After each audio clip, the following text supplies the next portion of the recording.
इस संसार में आए हो तो कर्म ही प्रधान है, दूसरा कोई चीज नहीं है। कर्म पे अपने चलो, अपनी नियत पे चलो, धोखा खा जाओ, धोखा दो मत, और फिर देखो तुम्हारे जीवन में क्या आता है। कभी ये मत कहो कि वो खराब है, खराब तो हमारे में है। और गुरु गुरु तो भव सागर को पार लगा देते हैं। ये माता पिता और गुरु से बड़ा संसार में कोई चीज नहीं है। जिसने अपने माता पिता को समझा और अपने गुरु की बातों को बुरा नहीं मानना चाहिए। मुझे एक बार मेरे गुरुजी बोले कि एक लोटा अगर आप अपने घर से जल लेकर चलते हो बाबा भोलेनाथ को चढ़ाने से, तो आपके घर के अंदर जो भी अनिष्ट रहेगा वो खत्म हो जाएगा। हाँ, पक्की बात बता दे रहा हूं। अगर आप अपने घर से एक लोटा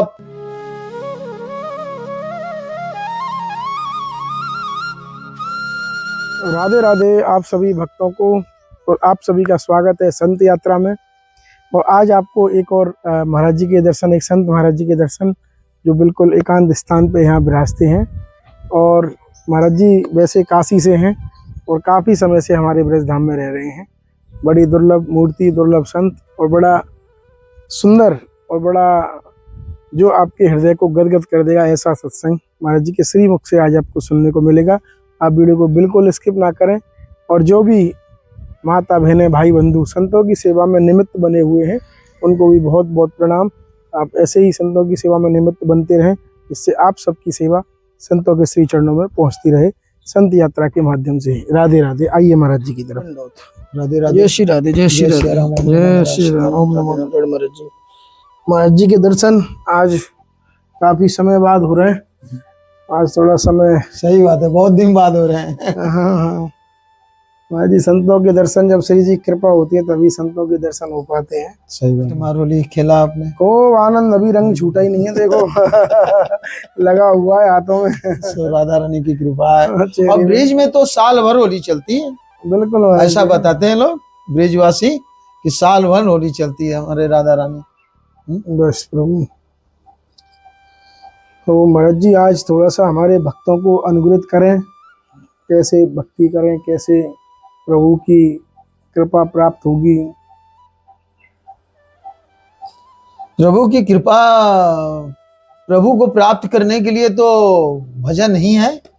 जितना आप भजन करेंगे उतना आपका सब कुछ उद्धार होगा जी। और ये तो ब्रिज है, यहाँ की तो महिमा बहुत बड़ी है और ये बहुत पावन नगरी है। और मैं तो बार बार वही बात मेरी जुबान पर आ जाती है कि ये तीनों लोकों से न्यारी है। और ये ब्रिज और काशी ये कभी मिटी ही नहीं सकता। सारा संसार खत्म हो जाएगा लेकिन ब्रिज और काशी ये दो बचेगा। और काशी नारायण ने ही बाबा भोलेनाथ के लिए बना के दिया कि आप बैठ के राम राम का मंत्र करो, इसी से उद्धार हो जा रहा है, मुक्ति मिल जाती है। और ब्रिज हमारा, ब्रिज की क्या कहना है, ये बहुत अलौकिक चीज है ब्रिज। मैं बार बार ये कह रहा हूं और मेरा आत्मा, मेरा दिल यही कहता है कि जो पूर्व जन्म का बहुत बड़ा बड़ा कार्य किया रहता है, दान दिया रहता है, कर्म किया रहता है, दूसरे के लिए रहता है और ठाकुर जी का ध्यान लगाया रहता है, वही ब्रिज और काशी में स्थान मिलता है।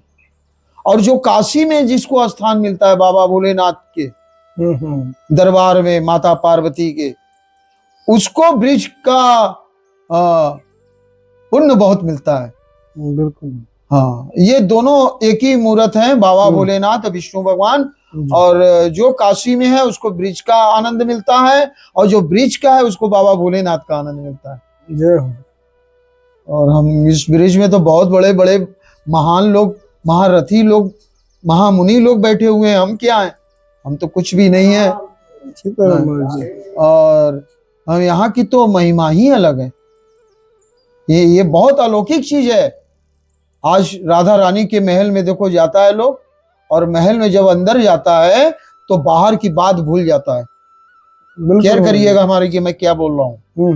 जब आप राधा रानी के महल में प्रवेश करते हैं तो आप सारी बातें बाहर की भूल जाते हैं आप श्री राधा रानी और बाके बिहारी ही नजर आते हैं, या भक्त लोग दिखाई देते हैं, बस उन्हीं की आवाज गूंजती है, राधे राधे राधे राधे।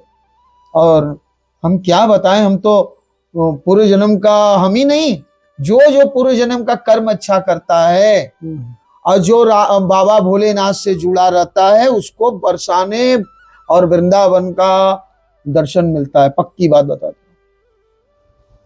हम तो बाबा भोलेनाथ को, माता पार्वती को जानते हैं कि वो अपने भक्तों को कहां से कहां पहुंचा देती है। और वही लक्ष्मी, वही सीता, वही राधा। सीता जब थी तो बहुत दुख झेला, बहुत। आज राधा बहन के महल में लोगों का कल्याण करती है मेरी राधा रानी। और मैं राधा रानी से कहता हूं कि हे राधा रानी, इस कलयुग में, इस संसार में बहुत लोग दुखी है, और आप एक बार जिसको एक झलक देख लोगी राधा रानी, वो तो बदल जाएगा, पारस पत्थर बन जाएगा। और यहाँ का बोल, यहाँ का चाल, यहाँ का सारा वातावरण बहुत अच्छा है। बीच का हमारा थोड़ा कड़क बोलता है, लेकिन दिल से का बहुत साफ होते हैं, बहुत गंगा जल जैसे होते हैं। मैं राधा रानी के पास नहीं पहुंच पाता हूँ, चरणों के पास, तो हमको लगता ही नहीं कि मैं महल में आया हूं। सबसे पहले तो माँ गुरु होती है, जो अपने बच्चों को सारे चीज से सुशोभित कर देती है, समाज में बैठने लायक बना देती है। माँ से बड़ा गुरु तो कोई है ही नहीं है। उसके बाद पिता आते हैं, और पिता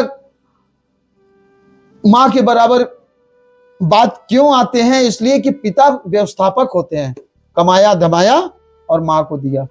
घर को कौन चलाती है? माँ चलाती है। और गुरु तो भव सागर को पार लगा देते हैं। हाँ, ये माता पिता और गुरु से बड़ा संसार में कोई चीज नहीं है। जिसने अपने माता पिता को समझा और अपने गुरु की बातों को बुरा नहीं मानना चाहिए। मुझे एक बार मेरे गुरुजी बोले कि गुरु कुछ भी करे, गुरु पे ध्यान नहीं देना चाहिए, अपने कर्मों पे ध्यान देना चाहिए। गुरु तो पिता होते हैं, वो कोई बात समझाते हैं तो बच्चे समझ नहीं पाते कि हमारे पिता क्या समझा रहे। गुरु ही माता, गुरु ही पिता, गुरु से बढ़ के संसार में कोई चीज नहीं है। ब्रिज में सारे बढ़िया हैं, और ब्रिज में कोई खराब भी नहीं है। हाँ, ऐसा नहीं कि हम किसी को खराब कर, नहीं। हम अगर किसी पर अपनी एक उंगली उठाते हैं तो 3 उंगली हमारे पास आती है। देख लो, ये उंगली उठाया तो ये 3 उंगली हमारे पास आती है। और साधु महात्मा लोग कल्याण के लिए होते हैं। साधु महात्मा क्या होते हैं? जब एक घर अपना छोड़ते हैं तो सारा विश्व उनका घर बन जाता है। जब हम एक घर में बैठे रहते हैं तो 5 परिवार, 5 लोग रहते हैं, 5 दिमाग के रहते हैं, सबको लेकर चलना पड़ता है। तो जब एक घर हम छोड़ते हैं तो सारा विश्व हमारा परिवार बन जाता है। उसमें कोई खराब नहीं है, उसमें कोई हमारा बुरा नहीं है, कोई हमारा दुश्मन नहीं है। हाँ, हमारा सब अपना है। तो कर्म ही प्रधान है, और अपने से बड़ों का जो भी सम्मान करता है उसके जीवन में बाहर आ जाती है। ये मेरे जीवन का अनुभव है। अपने से बड़ा, चाहे किसी भी धर्म का हो, किसी जात का हो, छोटा से छोटा क्यों ना हो, बड़ों को सम्मान देना चाहिए। बहुत बड़ा दुआ मिलता है उनके अंदर से। और दुनिया देखा है उन्होंने, और समाज हमारा बड़े बुजुर्ग से ही है। आज कोई भी शादी विवाह बच्चों का करने जाओ तो बिना बड़े बुजुर्ग से नहीं होता। तो इसलिए समाज में ही नहीं, सारे संसार में हमारे बड़े बुजुर्ग पूजनीय है, पूजनीय रहेंगे, है भी। मैं तो यही बार बार कहता हूं कि ब्रिज में ऐसे कोई नहीं आता है। यहाँ एक रात भी अगर कोई सो जाता है ब्रिज में तो समझ लो कि उसकी कोई पुण्य जीवन पहले का है, और उसके भाग्य में ये लिखा है कि ब्रिज में तुमको रहना है। यहाँ तो जन्म लेते हैं, यहाँ रह रहे हैं, ब्रिजवासी हैं। यहाँ लोग आते हैं, कमरे की किराया पे रहते हैं, नौकरी करते हैं, रिक्शा चलाते हैं, वो भी मामूली नहीं है, वो भी बहुत बड़े हैं। पहले के ऋषि मुनि, साधु संत, राजा महाराजा दान किए हुए हैं, ठाकुर जी पे ध्यान लगाकर बैठे हैं, वही लोग ब्रिज में आते हैं, रहते हैं। ब्रिज में का भाव बहुत अलग भाव है। राजेंद्र दास जी महाराज, ऐसे ऐसे बहुत लोग हैं कि साधु संत, और उनको कोई पहचान नहीं पाता कि क्या है वो, और जो कि डायरेक्ट लिंक है उनका ठाकुर जी से, राधा रानी से। हम क्या है? हम तो कुछ भी नहीं है। हम क्या बताएं? हम देखते हैं, उसी को जानते हैं। हम जो देखें हम उसी को समझें। अगर समझ लिया तो आपको मार्गदर्शन मिल जाएगा समझने के लिए।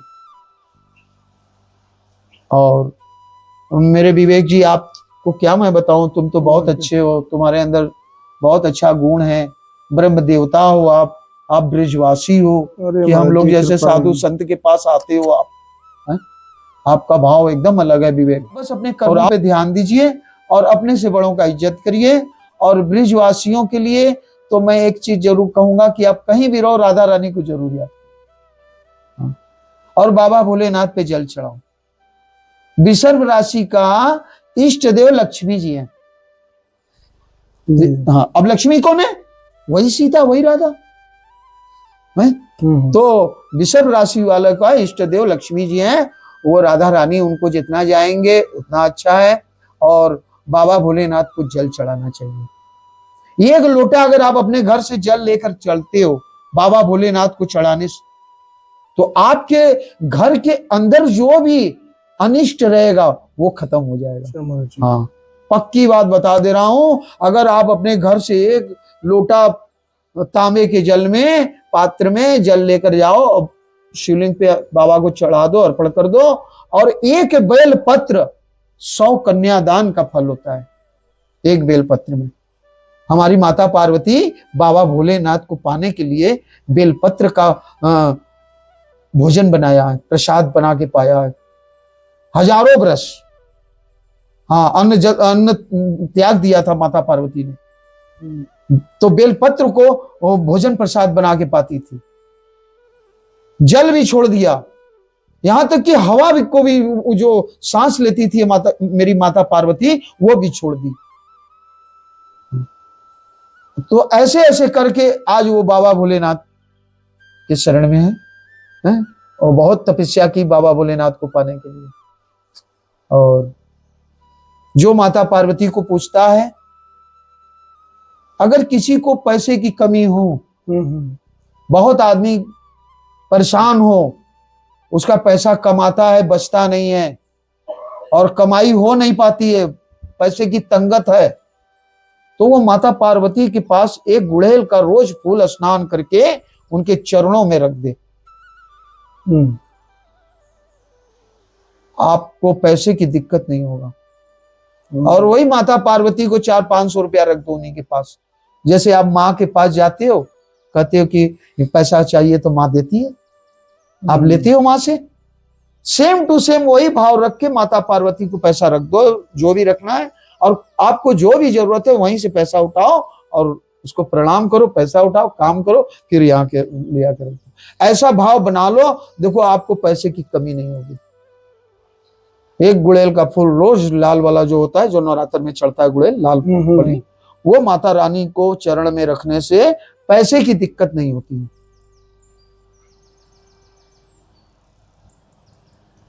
और जो बाबा भोलेनाथ को बेलपत्र चढ़ाता है, एक बेलपत्र 100 कन्यादान का फल मिलता है।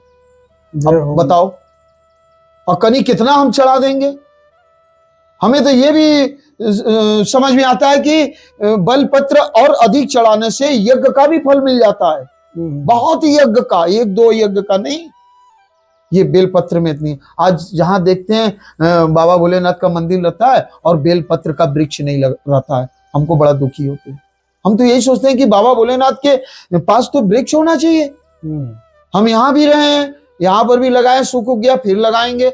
हम तो अपना बीज लेकर रखे का वृक्ष लगा दे। अब फिर देखो, एक बेल पत्र का वृक्ष लगाने से यज्ञ का फल मिलता है, यज्ञ का। अब हमको बता रहा हूं आपसे कि बेल पत्र तो चढ़ाने से आपको 100 कन्यादान का फल मिल रहा है, लेकिन आप वृक्ष लगा दे रहे हैं, वृक्ष लगा दे रहे हैं आप, तो आपको यज्ञ का फल मिलेगा। यज्ञ ऐसा वैसा नहीं होता है, यज्ञ में बहुत पैसा खर्च होता है, बहुत बड़े बड़े लोगों को बुलाना पड़ता है। अब बताओ, इतनी छोटे छोटे चीज में कितने बड़े बड़े भगवान आपको दे रहे हैं। ये संसार में आए हो तो कर्म ही प्रधान है, दूसरा कोई चीज नहीं है। कर्म पे अपने चलो, अपनी नियत पे चलो, धोखा खा जाओ, धोखा दो मत, और फिर देखो तुम्हारे जीवन में क्या आता है। कभी ये मत कहो कि वो खराब है, खराब तो हमारे में है।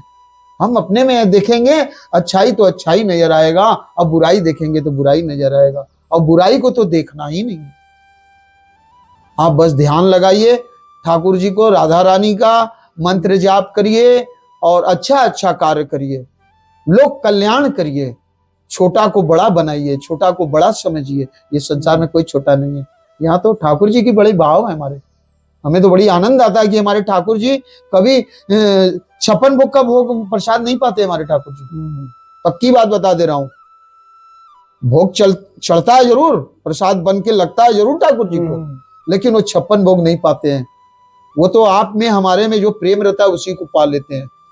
ऐसा ठाकुर जी बोला है, कहते हैं बार बार वो ठाकुर जी कि तुम हमको एक बार याद करोगे, मैं तुमको 10 बार याद करूंगा। तुम एक कदम हमारे लिए बढ़ोगे, मैं 4 कदम बढ़ूंगा। अगर कोई शक्ति देखना है तो आप ब्रिज में आके देख लो कि ब्रिज में क्या होता है। आपको ब्रिज में एक चमत्कार मिलेगा, वृंदावन से लेकर राधा रानी तक। गलत बोला? बिल्कुल है? आप महल में जाते हो और महल में जाते ही आप अपनी सारे बातें पुरानी से भूल जाते हो। इससे बड़ा नहीं है तो क्या है बताओ प्रमाण? हमने तो आज तक ऐसा नहीं देखा। मैं जब जब महल में जाता हूं, जितनी भीड़ रहती है उस महल में समा जाती है, और ऐसा नहीं कि कोई दर्शन नहीं करता। बच्चे से लेके बूढ़े से लेके सारे लोगों को राधा रानी की दर्शन होती है उस महल के अंदर। और वो जब बाहर निकलता है ना, तो मैं क्या बताऊं, रामचरितमानस अपने घर परिवार वालों जो भी पढ़ता है उसको राधा रानी का दर्शन जरूर होगा। पक्की बात बता दे रहा हूं। जो रामायण से जुड़ा होता है उसको ब्रिज आना ही आना है। जो बाबा विश्वनाथ से जुड़ा है उसको ब्रिज में आना ही आना है, और जो ब्रिज में जुड़ा है उसको बाबा भोलेनाथ से भी जुड़ना है। ये दोनों से जुड़ा होते हैं लोग। ठीक है महाराज जी, बहुत कृपा की आपने आज। हमें तो आप आ जाते हो विवेक भैया तो हमें अच्छा लगता है। आप लोग तो हमारे ब्रिजवासी हो, हमारे ठाकुर जी के नवरत्न हार हो तुम लोग। क्या बड़ागी करूं, मैं कौन होता हूँ बड़ागी? वो तो मालिक बैठा है। बताओ। नहीं महाराज जी, हम तो आपके बच्चे हैं। होता हूँ कि ठाकुर जी के नवरत्न हार ब्रिजवासी कैसे हैं, मैं इसको प्रमाण कर देता हूँ, बता भी देता हूँ। जब हमारे ठाकुर जी बाल अवस्था में थे तो ब्रिजवासियों से कहते थे, तू घोड़ा बन जा, तू हाथी बन जा।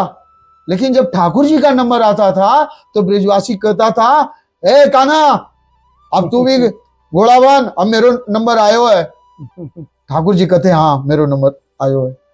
तो अब बताओ, जो ठाकुर जी का हाथी बना, घोड़ा बना, सवारी किया ब्रिजवासियों ने, वो ब्रिजवासी नवरत्न हार नहीं है हमारे ठाकुर जी के, तो क्या है? बता। सीधा सीधा प्रमाण है ये तो नारायण का धाम है। ये राधा रानी की सरकार यहाँ चलती है भैया, किसी की सरकार नहीं चलती है यहाँ पे। हम जन्म लेते हैं और भाग्य का विधि का विधान पहले ही लिखा जाता है। बताओ, हम पेट में रहते हैं अपने माँ के गर्भ में, और भाग्य का विधाता लिखा दिया जाता है कि अब मैं बाहर आऊंगा तो क्या क्या होगा। बिल्कुल परम सत्य। राधे जय श्री राधे। ओम नमः माता पार्वती पते हर हर महादेव। श्री राधे श्री राधे श्री राधे श्याम। जय श्री